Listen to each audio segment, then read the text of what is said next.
Hello students, तो आज की इस वीडियो में हम बात करेंगे चैप्टर नंबर 5 के कुछ और टॉपिक्स के बारे में। सबसे पहले हम पढ़ते हैं kinetic theory of gas.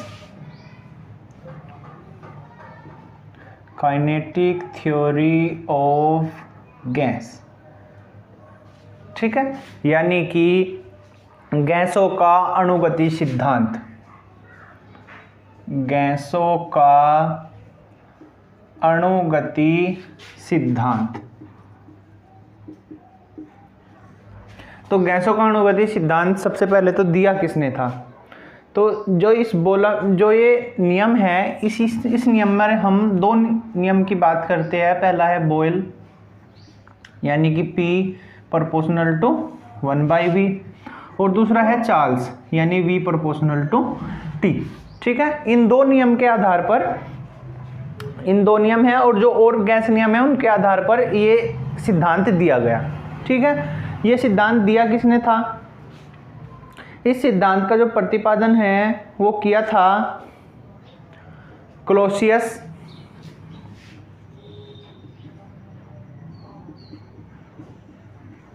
Maxwell, Clausius Maxwell और बोल्ट्जमैन ने।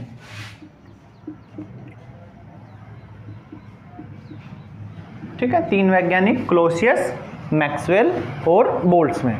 ठीक है, चलिए आगे चलते हैं, सब बात करते हैं कि ये सिद्धांत है क्या। तो सबसे पहला पॉइंट है कि गैस जो है उसमें बहुत छोटे छोटे कण पाए जाते हैं जिन्हें हम अणु बोलते हैं। क्या बोलते हैं? अणु बोलते हैं। गैस में बहुत छोटे छोटे कण पाए जाते हैं जिन्हें हम अणु बोलते हैं। या फिर हम इस बात को ऐसे बोल सकते हैं कि गैस बहुत छोटे छोटे कणों से मिलकर बनी होती है जिसे अणु बोलते हैं। ठीक है, दूसरा पॉइंट, गैस के अणु के मध्य कुछ स्थान पाया जाता है जिसे हम बोलते हैं अंतरा आणविक स्थान, इंट्रामोलिकुलर स्पेस। ठीक है, इनके बीच में जो स्थान ये पाया जाता है उसे हम बोलते हैं इंट्रामोलिकुलर स्पेस, यानी कि अंतरा आणविक स्थान। ठीक है, तीसरा पॉइंट, गैसों में अणु का आकार काफ़ी छोटा होता है। जो गैस होती है उसमें जो अणु होते हैं उनका जो आकार होता है वो कैसा होता है? बहुत छोटा होता है।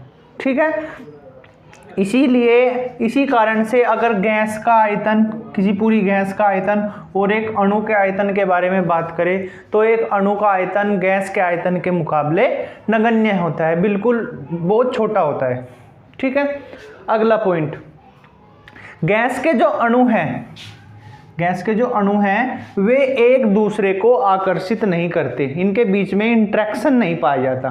ठीक है, ये स्वतंत्र फ्री होकर घूमते रहते हैं। गैस के जो अणु हैं इनमें कोई भी अट्रैक्शन फोर्स नहीं पाया जाता और ये कैसे होते हैं? फ्री होकर घूमते रहते हैं, स्वतंत्र रूप से घूमते रहते हैं। अगला पॉइंट, गैस के जो अणु हैं, गैस के जो मॉलिक्यूल है वे प्रत्येक जितनी भी संभव दिशा है, जितनी भी डायरेक्शन पॉसिबल है उनमें गति करते रहते हैं। भाई फ्री तो होकर घूमते रहते हैं, तो जितनी भी डायरेक्शन पॉसिबल है उन डायरेक्शन में ये क्या करते हैं? मोशन करते रहते हैं। ठीक है, अगला पॉइंट, गैस के जो अणु हैं वो तीव्र गति से सरल रेखा में गति करते हैं। ठीक है, कैसी दिशा में गति करेंगे? बिल्कुल सीधी है, ऐसे जाएंगे या फिर ऐसे जाएंगे, ऐसे जाएंगे, ऐसे जाएंगे। ठीक है, और इस तरह गति करते हुए जिस बर्तन में गैस रखी हुई है उस बर्तन की दीवारों से टकराते हैं। ठीक है, और जब ये टकराते हैं तो टकराने के कारण जो उसकी गति है, भाई अणु था ऐसे आया, टकरा कर क्या कर चला गया? इस दिशा में चला गया, तो इनकी जो गति की दिशा है उसमें परिवर्तन होता रहता है। ठीक है, अब पॉइंट क्या है कि गैस के जो अणु है वे तीव्र गति से सरल रेखा, यानी कि लीनियर, एक डायरेक्शन में लीनियरली एक लीनियर मोशन करते हैं।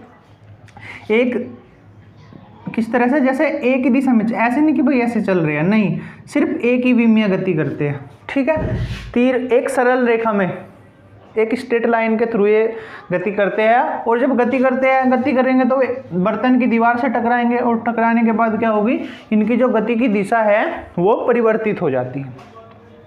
ठीक है, अगला पॉइंट, जो इसकी जैसे इनकी टक्कर लगती है, तो जो टक्कर इनकी लगती है ये प्रत्यास्थ टक्कर होती है। प्रत्यास्थ टक्कर का मतलब इनका जो मोमेंटम है, संवेग है, और जो इनकी काइनेटिक एनर्जी है, गतिज ऊर्जा है, वो दोनों संरक्षित रहती है, जिसके कारण क्या होती है, इनकी टक्कर क्या होती है, इस टक्कर को बोलते हैं प्रत्यास्थ टक्कर। ठीक है, जब इनकी जो टक्कर होती है ये प्रत्यास्थ टक्कर होती है, और टक्कर के कारण इनकी ऊर्जा की हानि नहीं होती, बल्कि दो अणु, जैसे दो अणु हैं, अगर इनकी आपस में टक्कर हुई तो इनकी एनर्जी ट्रांसफर हो जाती है, इसकी एनर्जी इसके पास, इसकी एनर्जी इसके पास। ठीक है, तो जो इनके बीच टक्कर होती है कैसी होती है, प्रत्यास्थ टक्कर होती है। अगला पॉइंट, जो गैस का दाब होता है, किसी बर्तन में जो गैस का दाब होता है वो किसके कारण होता है, जो इसके मॉलिक्यूल होते हैं दीवार पर टकराते हैं, इसके कारण जो दाब उत्पन्न होता है, ये इसी के कारण गैस का दाब होता है। ठीक है, यानी कि गैस का जो दाब है वो गतिमान अणु के पात्र की दीवारों पर टकराने के कारण होता है। ठीक है, जो गैस का जो प्रेशर होता है वो उसके मॉलिक्यूल के, क्योंकि मॉलिक्यूल कोलिजन करता है, ठीक है, और मॉलिक्यूल कोलिजन करता है, उसके थ्रू जो प्रेशर उत्पन्न होता है वही उसका गैस का प्रेशर होता है। ठीक है, अगला पॉइंट, गैस के अणुओं की गति भिन्न भिन्न होती है। ठीक है, गैस के जो अणु हैं प्रत्येक की गति क्या है, भिन्न भिन्न होती है। ये नहीं कि भाई जैसे एक गति कर रहा है ऐसा ही सेम दूसरा गति कर रहा है, नहीं, एक किसी डायरेक्शन में गति कर रहा है तो दूसरा किसी और डायरेक्शन में गति कर रहा है। तो गैस के जो अणु है इनकी जो गति है वो कैसी होती है, भिन्न भिन्न होती है। और लास्ट पॉइंट है, गैस की जो गतिज ऊर्जा है, गैस के अणुओं की जो गतिज ऊर्जा है यानी काइनेटिक एनर्जी, वो उसके टेम्परेचर के प्रोपोर्शनल होती है। यानी कि काइनेटिक एनर्जी किसके प्रोपोर्शनल होती है, टेम्परेचर के प्रोपोर्शनल होती है। कौन से टेम्परेचर के, पूरे के पूरे तंत्र के, पूरे सिस्टम के टेम्परेचर के प्रोपोर्शनल होती है। तो ये थी हमारी गैसों का अणुगति सिद्धांत, काइनेटिक थ्योरी ऑफ गैसेस। ठीक है, आगे चलते हैं।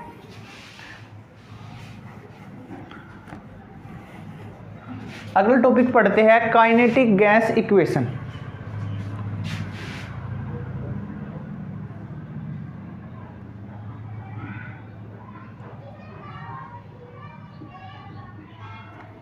काइनेटिक गैस इक्वेशन, ठीक है, यानी कि गतिज गैस समीकरण।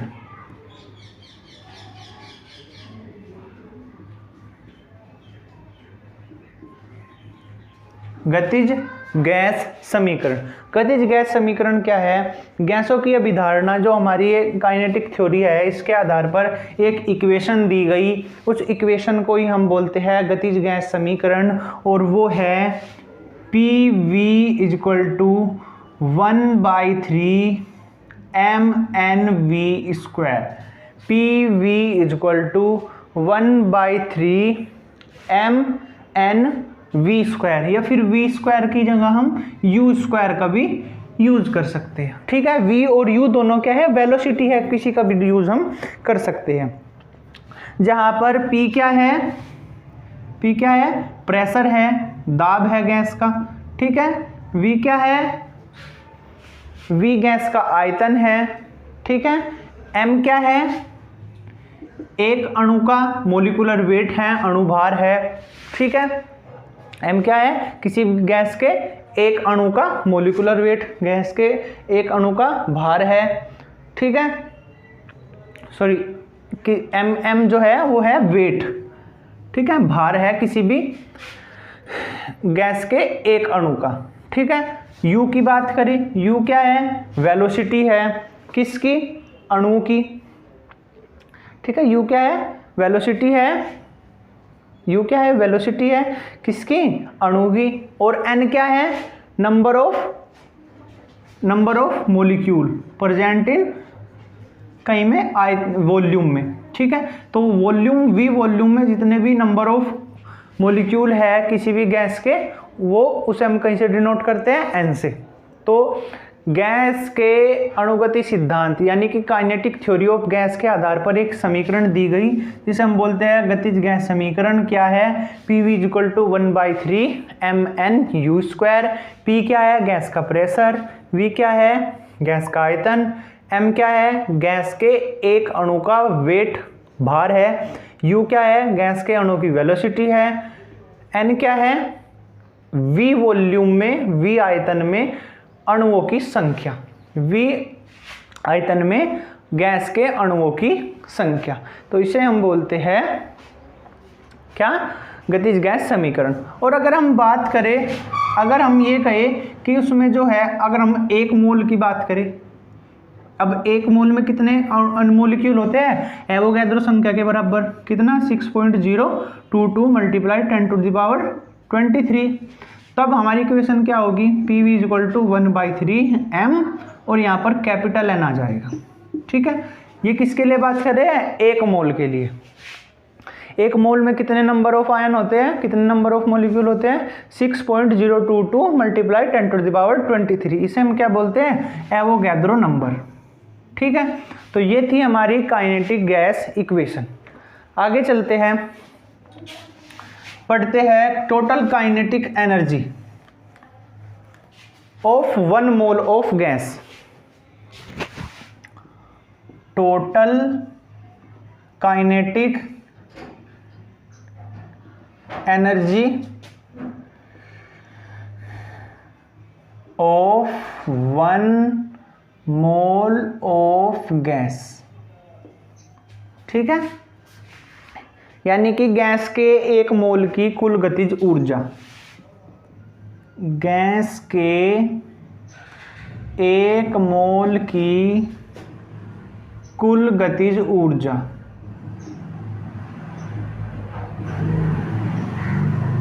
चलिए समझते हैं इसको।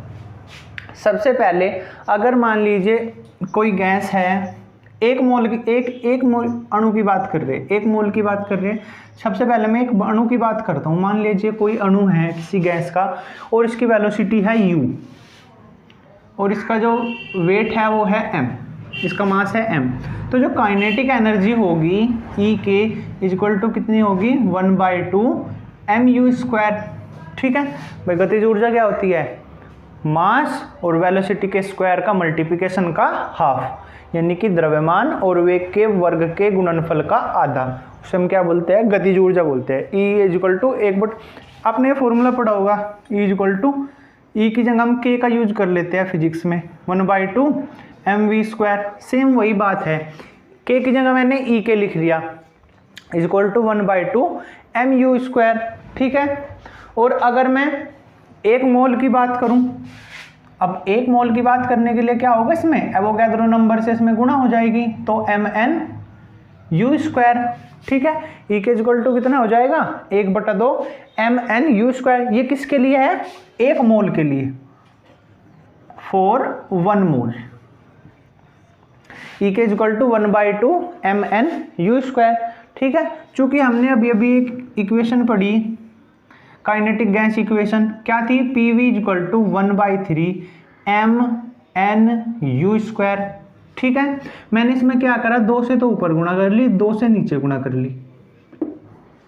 ठीक है, तो कितना हो गया? PV equal to 1/3।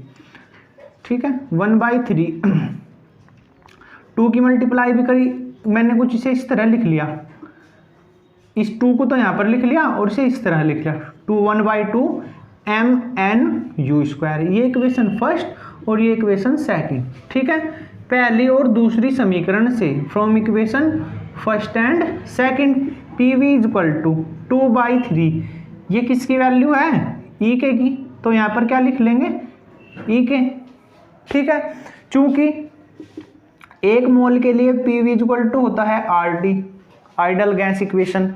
ठीक है, तो हम यहाँ क्या करेंगे? PV की जगह RT का यूज करेंगे। RT इक्वल टू 2/3 E के।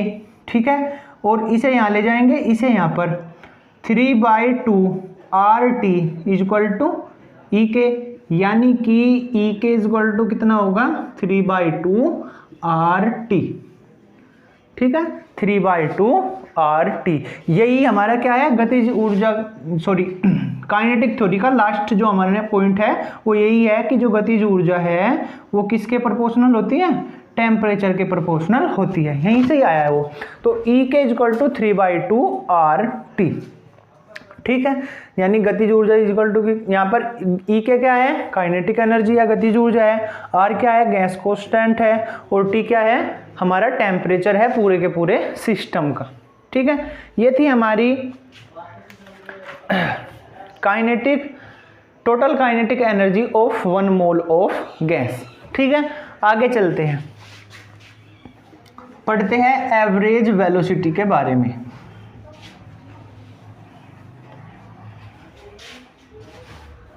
चलिए, एवरेज वेलोसिटी,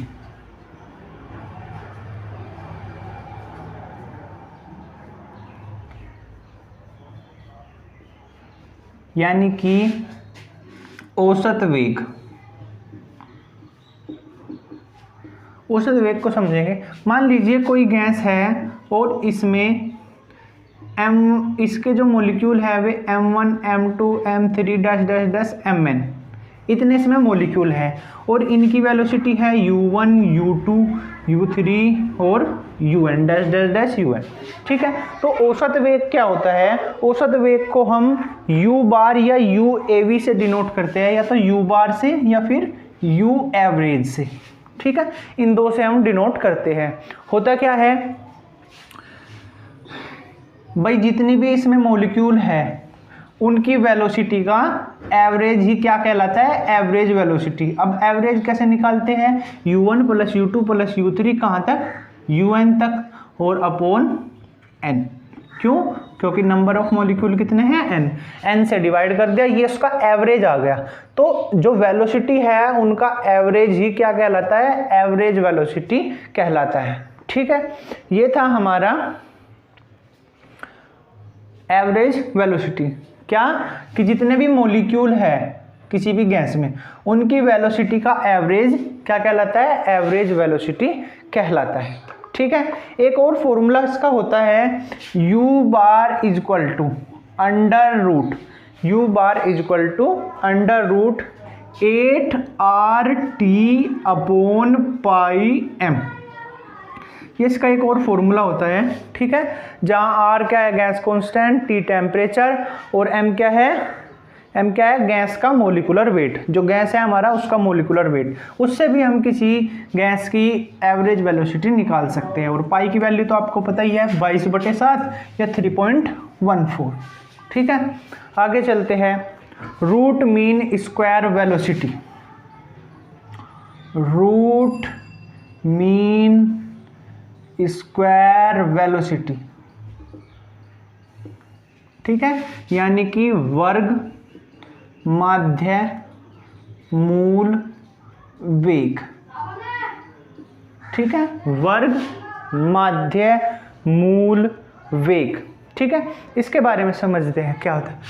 सबसे पहले तो वही काम करना है भाई, मान लीजिए कोई मॉलिक्यूल है, इसमें M1 M2 M3 Mn तक मॉलिक्यूल है, इनकी velocity U1 U2 U3 dash dash dash UN है। तो देखिए इसे हम डिनोट करते हैं VRMS से भी डिनोट कर लेते हैं, या फिर URMS से भी डिनोट कर लेते हैं, कहीं से भी आप डिनोट करना चाहिए। तो सबसे पहले तो वर्ग, वर्ग मतलब जितनी भी वेलोसिटी है उनका square, U1 square plus U2 square plus U3 square, कहाँ तक, UN स्क्वायर। माध्य, इनका माध्य, और मूल यानी कि अंडर रूट। ठीक है, यानी कि जितनी भी वेलोसिटी है उनके वर्ग के योग के, उनके वर्ग के माध्य के वर्गमूल को वर्ग माध्य मूल वेग कहते हैं। उनके स्क्वायर के मीन को क्या बोलते हैं, उसके मीन के अंडर रूट को क्या बोलते हैं, रूट मीन स्क्वायर वेलोसिटी बोलते हैं। इसे VRMS से डिनोट करते हैं। VRMS इक्वल टू होता क्या है, U1 square plus U2 square plus U3 square, कहाँ तक, UN स्क्वायर तक, अपॉन N का अंडर रूट। ठीक है, ये है हमारा रूट मीन स्क्वायर वेलोसिटी। एक इसका और फॉर्मूला होता है VRMS का। VRMS is equal to 3RT/m। ठीक है, कितना? 3RT/m। m क्या है? मोलिकुलर वेट है किसका? गैस का, अणुभार है गैस का। ठीक है, इस फॉर्मूले से भी हम इनसे कैलकुलेट कर सकते हैं। चलिए आगे चलते हैं आज के लास्ट टॉपिक पर, most probable velocity. Most probable velocity यानी कि उच्चतम प्रायिक वेग।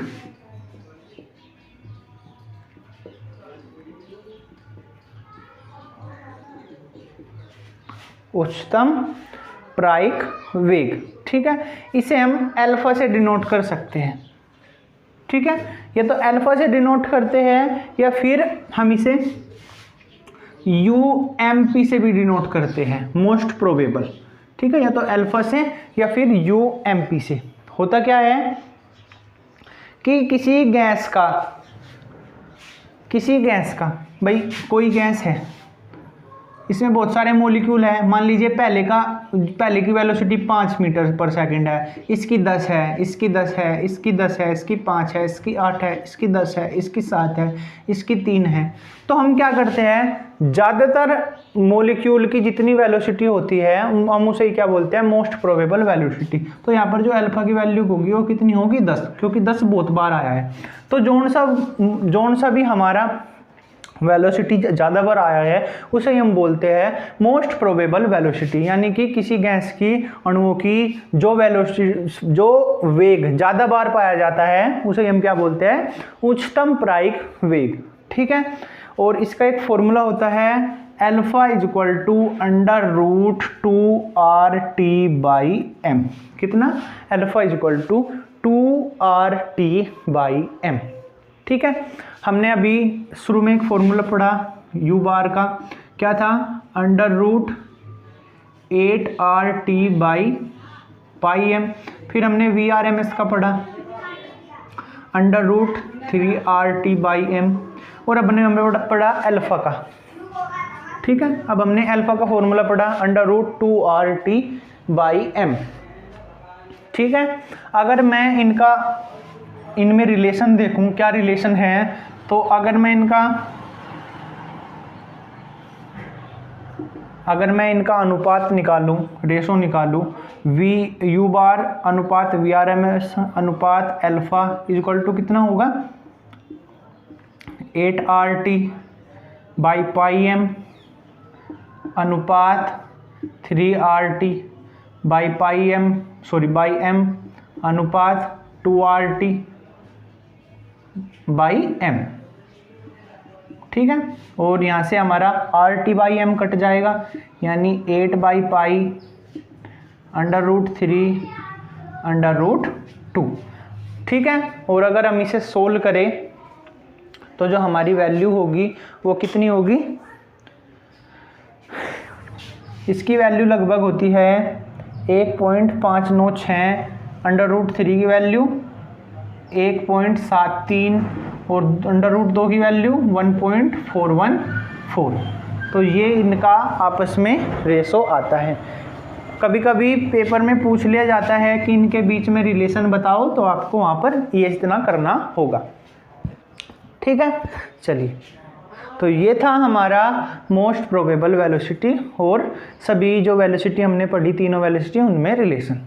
तो आज की इस वीडियो में हमने पढ़ा kinetic theory of gas, kinetic gas equation, total kinetic energy, average velocity, root mean square velocity और मोस्ट प्रोबेबल वेलोसिटी के बारे में।